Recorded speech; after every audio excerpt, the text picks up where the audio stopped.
Mutual fund முதலீடு உங்களுக்கு சரியா போகுதா? சரியான முடிவுகளை எப்படி எடுக்கிறீங்க? தவறான முடிவுகளை எப்படி அடையாளம் கண்டு அதிலிருந்து வெளியே வர்றீங்க? எப்போ இன்வெஸ்ட் பண்ணலான்ற கேள்விக்கான விடையை எப்படி தேடுறீங்க? இது எல்லாம் தான் இன்வெஸ்டருக்கு இருக்கக்கூடிய பெயின் பாயிண்ட்ஸ். இந்த பெயின் பாயிண்ட்ஸை விளக்குறது தான் M2W முதல் நோக்கம். 1, தவறுகளை தவிர்க்கிறோம். 2வது, எப்போ இன்வெஸ்ட் பண்ணலாம் அப்படின்னு உங்களுக்கு அலர்ட்ஸ் கொடுக்குறோம். வாரம் ஒரு பரிந்துரையாவது உங்களுக்கு வரப்போகுது. ஞாயிற்றுக்கிழமை ஆச்சுன்னா உங்களுக்கு பரிந்துரை வரும். அதே போல் உங்களுடைய முழு பொட்டன்ஷியல் என்ன, எவ்வளோ நீங்கள் சேமிக்கலாம், எவ்வளோ இன்வெஸ்ட் பண்ணலாம் அப்படின்னு உங்களை புரிஞ்சிக்க வச்சு உங்களுடைய பொட்டன்ஷியலுக்கு உங்களை இன்வெஸ்ட் பண்ண வைக்கிறோம். M2W உங்களுக்கான ஒரு பிளாட்ஃபார்ம், நீங்கள் வளர வேண்டிய ஒரு இடம், வளர்ச்சிக்கான ஒரு எக்ஸ்பிரஸ்வே. 1 கோடி என்ற இலக்கை நோக்கி இணைந்து பயணிப்போம். Join M2W now. நான் ட்ரேடராக இருக்கத்தான் விரும்புகிறேன். எனக்கு டெய்லி பங்குகளை வாங்கி விற்கணும். ஃபோன்லேயே ஈஸியாக எந்த நேரத்துலையும் ஷேரை வாங்கிறதும் விற்கிறதும் என்னால் பரபரப்பாக இருக்கணும். என்னால் ஈஸியாக பணத்தை சம்பாதிக்க முடியும். எனக்கு ஈஸி மணி எப்படி பண்ணுறது அப்படின்னு தெரியும். இந்த மைண்ட் செட்டை இன்னைக்கு பல பேர் ஃபாலோ பண்ணுறாங்க. இந்த மைண்ட் செட் பலருக்கு உருவாக்கப்பட்டிருக்கு. இந்த மைண்ட் செட் உருவாகும் போது என்ன பண்ணுறாங்க அப்படின்னு பார்த்தீங்கன்னாக்கா, ஸ்லோவாக தனி பங்குகளில் ட்ரேட் பண்ணவங்க அங்கேருந்து F&O பக்கம் வந்துடுறாங்க. F&O பக்கம் வந்த உடனே ஃப்யூச்சரில் கொஞ்ச நாள் பண்ணி பார்க்குறாங்க, அது போர் அடிக்குது, ஆப்ஷனில் பண்ணலாம் அப்படின்னு ஆப்ஷன் பக்கம் தாவிடுறாங்க. இந்த இடத்துல தான் அவங்க ஒரு முழு நேர கேம்ப்ளராக மாறிடுறாங்க. சூதாட்டம் அவங்க லைஃப்பில் ஒரு இயல்பான வாழ்க்கை முறையாக மாறிடுது. வே ஆஃப் லைஃப்னு இங்கிலீஷில் சொல்லுவோம். Speculation and gambling becomes a way of life. இதை இன்னைக்கு ரொம்ப ஈஸியாக டெக்னாலஜி கொண்டு பல பேருடைய வாழ்க்கையில் புகுத்த முடிகிறது. பட் இதுக்கு சீரியஸ் கான்சிக்வன்சஸ் இருக்குங்க. உங்கள் எல்லாருக்குமே தெரியும், தமிழ்நாட்டில் அரசுகள் எப்படி இந்த கேமிங் ஆப்ஸை தடுக்கிறதுக்கு பாடுபட்டாங்க அப்படின்னு. ஏன் ஒரு அரசு இந்த விஷயத்தை தடுக்கணும் அப்படின்ற கேள்வி கூட பல பேர் கேட்டாங்க. என் பார்வையில் அரசு செய்தது சரி.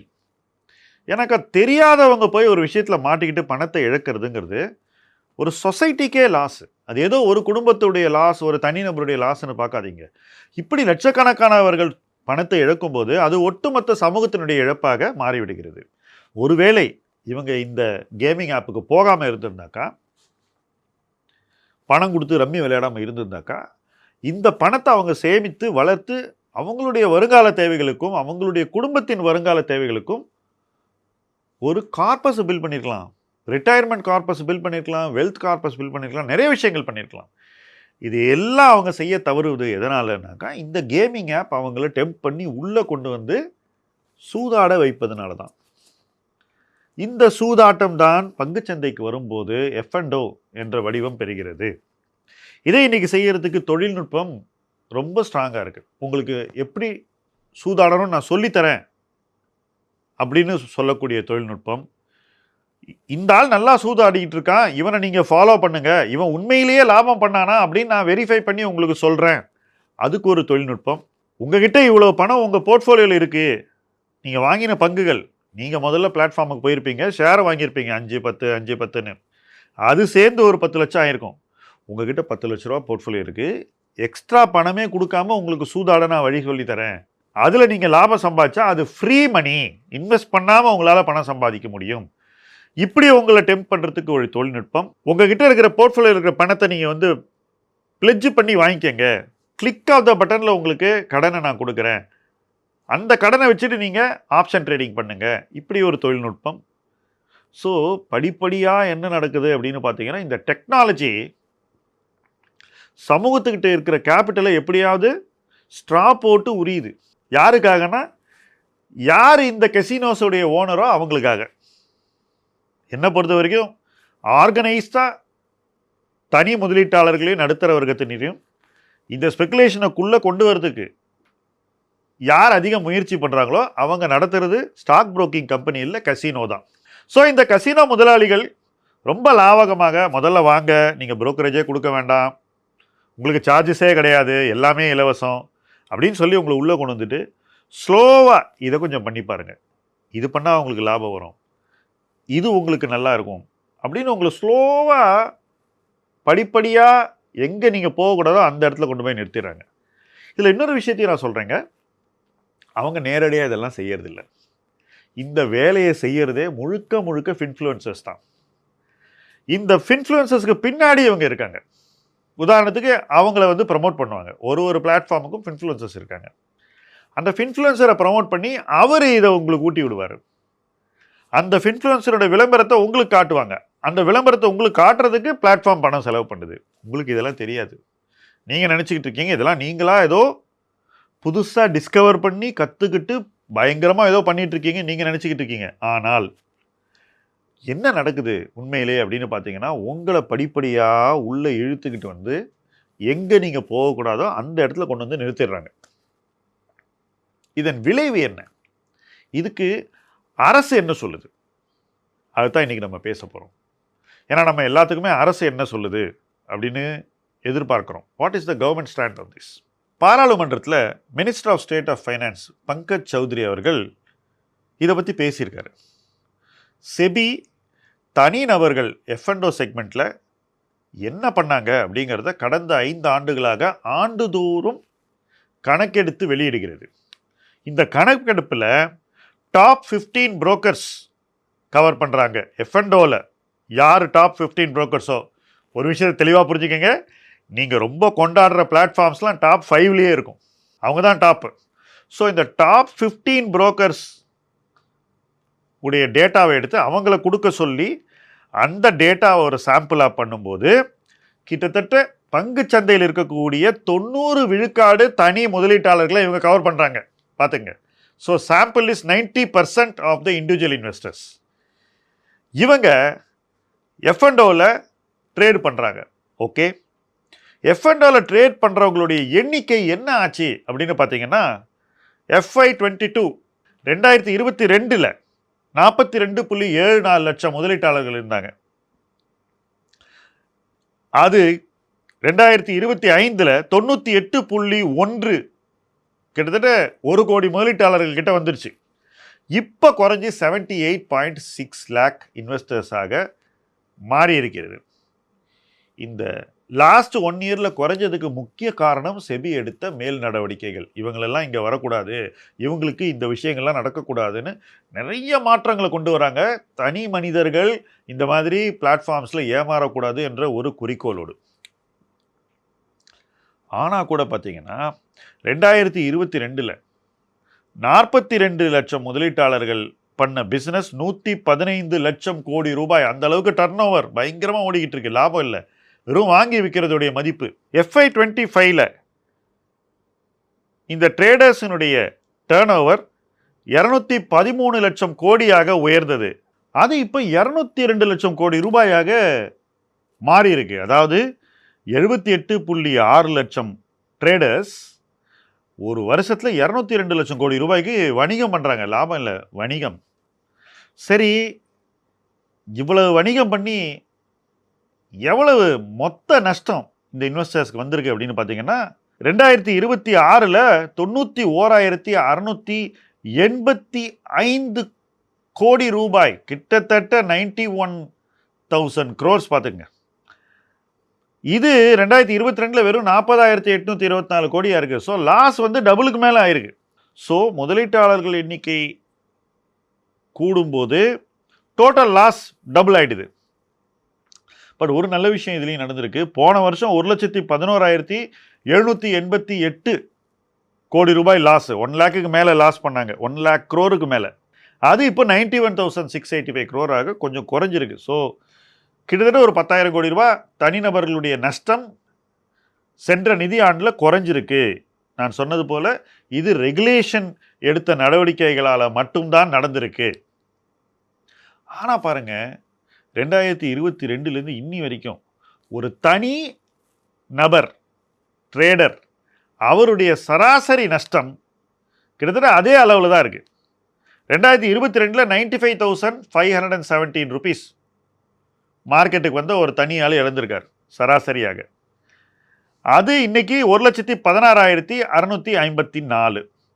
ஒரே ஒரு வருஷத்தில் தான் அது 1 லட்சத்துக்கு கீழே இருந்தது. அது 2024 86,728 கோடி ரூபாயாக அது குறைஞ்சிருக்கு. மற்ற எல்லா வருஷமும் 1 லேக்குக்கு மேலே தான் இருக்குது. கிட்டத்தட்ட இதே அளவில் தான் இருக்குது. 1,12,000, 1,13,000, 1,16,654 கடைசி வருஷத்தில். ஸோ ஒரு குடும்பத்தில் இருக்கக்கூடிய ஒரு தனிநபர் ஃபோனில் ட்ரேடிங் பண்ணுறேன், ஆட்டோ ஓட்டக்கூடிய ஒரு நண்பர் F&O பண்ணுறேன், ஆப்ஷன் ட்ரேடிங் பண்ணுறேன்னு வண்டி ஓட்டும்போது இது ஏதோ சைடில் ஒரு ஹாபி அப்படிங்கிற மாதிரி ட்ரேட் பண்ணிக்கிட்டே இருக்கார். அவர் ஒரு வருஷத்துக்கு 1 லட்ச ரூபா விடுறாரு.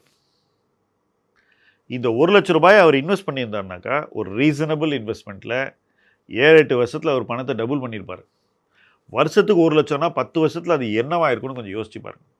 இதே நல்ல இன்வெஸ்ட்மெண்ட்டில் போட்டிருந்தா அந்த 7-8 வருஷத்தில் டபுள் ஆகுதுங்கிறது 5-6 வருஷத்தில் டபுள் ஆகக்கூடிய இடத்துக்கு கூட அவரை கொண்டு வந்து நிறுத்தி இருக்கும்.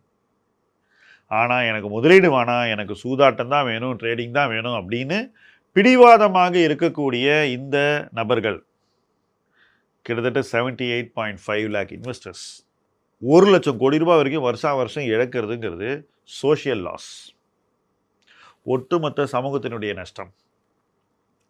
இந்த நஷ்டம் குறையணும்னா ஒவ்வொரு தனி முதலீட்டாளனும் தனக்கு F&O வேண்டாம் அப்படின்ற முடிவை எடுக்கணும். அப்போ என்ன பண்ணணும்? பிளாட்ஃபார்மில் இருக்கக்கூடிய அவங்க அக்கௌண்ட்டை, F&O அக்கௌண்ட்டை மூடணும். அந்த ஆப்ஷனே அவங்களுக்கு காட்டக்கூடாது. அப்படி வச்சா மட்டும்தான் அவங்க அந்த பக்கம் போகாமல் இருப்பாங்க.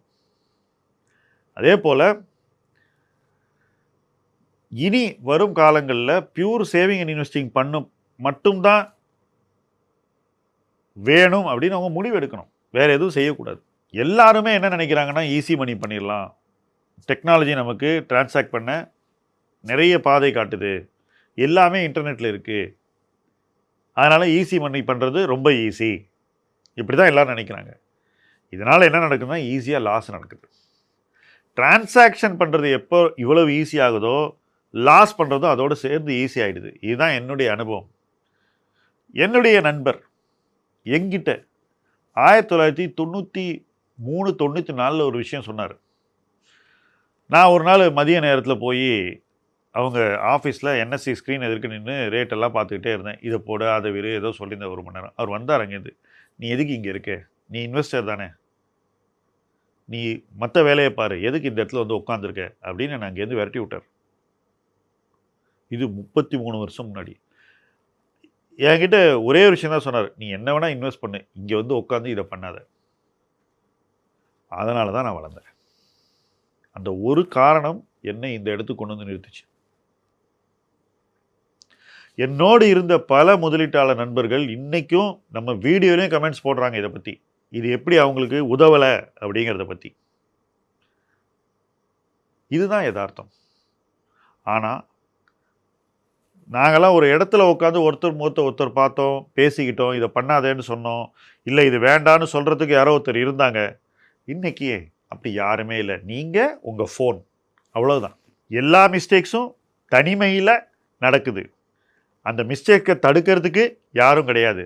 நம்மளை வந்து சரியான பாதையில் நெருப்படுத்தி அனுப்புறதுக்கு யாரும் கிடையாது. பணத்தை இழந்த பிறகு வருந்தும் போது அந்த நேரத்தில் ஆதரவாக 2 வார்த்தை சொல்கிறது கூட யாரும் கிடையாது. நீ இன்னும் இவ்வளோ பெரிய கோமாளியா, எதுக்கு இப்படி ஏமாந்த, இப்படி ஏமாளியாக இருந்து நீ என்னைக்கு பணக்காரனா பாரு, எனக்கு அப்போவே தெரியும் உனக்கு ஒன்றுமே தெரியாதுன்னு சொல்கிறதுக்கு தான் யாராவது 2 பேர் இருப்பாங்க. இதெல்லாம் எதுக்குன்றது தான் இங்கே கொஸ்டின். கவர்மெண்ட் ஏன் இந்த டேட்டாவை கொடுக்குறாங்கன்னா இதெல்லாம் பார்த்து பல பேர் மாறணும், பல பேர் சரியான பாதையில் போகணும், எல்லார் லைஃப்லேயும் வளர்ச்சிக்கான பயன்கள் வரணும், சொசைட்டிக்கு நடக்கக்கூடிய இந்த லாஸ் தவிர்க்கப்பட வேண்டும். அதுக்காக தான் இந்த டேட்டா வெளிப்படையாக கொடுக்குறாங்க. இல்லைனா வருஷம் யாராவது கொடுப்பாங்களா? இப்படி ஒரு விஷயம் நடக்குதுங்கிறத ஏன் ஹைலைட் பண்ணோம் அப்படின்னாக்கா இதுதான் காரணம்.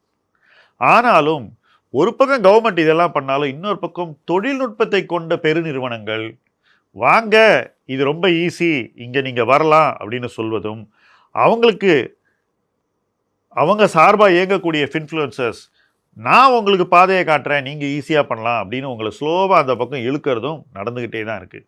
இது நிற்கணும், இதை நிறுத்தணும். யாரால் முடியும்?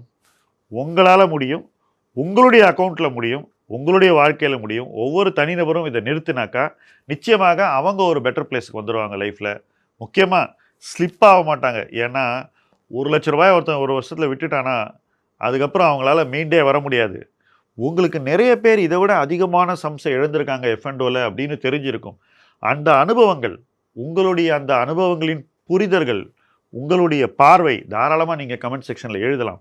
இந்த பார்வைகளை நீங்கள் கமெண்ட் செக்ஷனில் போடும்போது மற்றவர்களுக்கு எது செய்யக்கூடாது அப்படிங்கிறத நீங்கள் அட்வைஸாக அறிவுறுத்தலாக சொல்ல போகிறீங்க. உங்கள் அறிவுரை அவங்கள ஒரு பெட்டர் பிளேஸுக்கு கொண்டு போகும். ஒரு சொசைட்டியில் எல்லோரும் ஒருத்தருக்கு ஒருத்தர் எதை செய்யக்கூடாது என்று சொல்ல வேண்டிய ஒரு கடமை நமக்கு இருக்கிறது. அந்த கடமையை நம்ம எல்லோரும் செஞ்சோம்னாக்கா நிச்சயமாக அந்த சொசைட்டியினுடைய லாஸ் குறையும் அல்லது நின்றுவிடும். நமக்கு தெரிஞ்ச 10 பேர் லாஸ் பண்ணாமல் இருப்பதற்கு நாம் என்ன செய்யணும் அதை செய்வோம்.